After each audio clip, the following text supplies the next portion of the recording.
चली आई हमनी के फिर से वही जगह वही टीम बड़ गार्जियन गुरुजी अंजनी सिंह जी और हरेंद्र भैया जी के उपस्थिति में फिर हमनी के लाइव गीत संगीत लेके उपस्थित बानी जा। एगो बोल बम के गाना बा आप सबके बीच में कैसे। अरे गंगा नहाई बहुत बात नहीं के,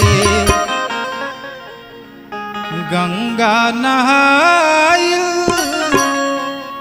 बहुत बात नहीं के, कांवर उठावल बहुत बात होला।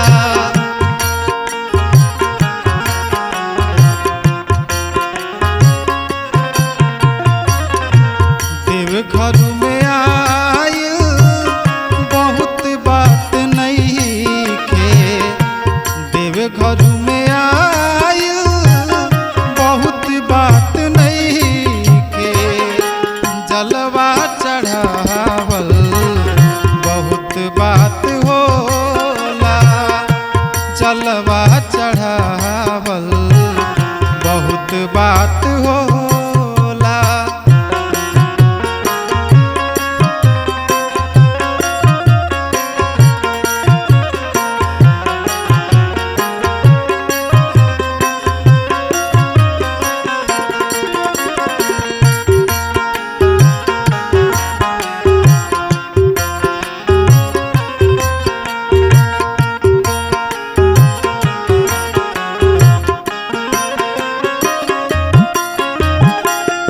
बाबा के भभूति चंदन चीज ह गजब के, लीला रे लगावे बाते मिले नहीं सबके।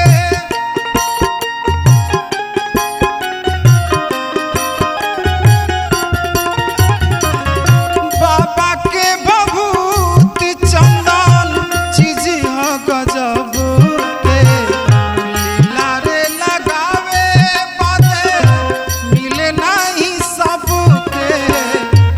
माथा झुकावल बहुत बात नहीं के, माथा झुकावल बहुत बात नहीं के, चंदन लगावल बहुत बात होला।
भजन गुनगुनावल बहुत बात नहीं के, भजन गुनगुनावल बहुत बात नहीं के, मनवा रमावल बहुत बात होला।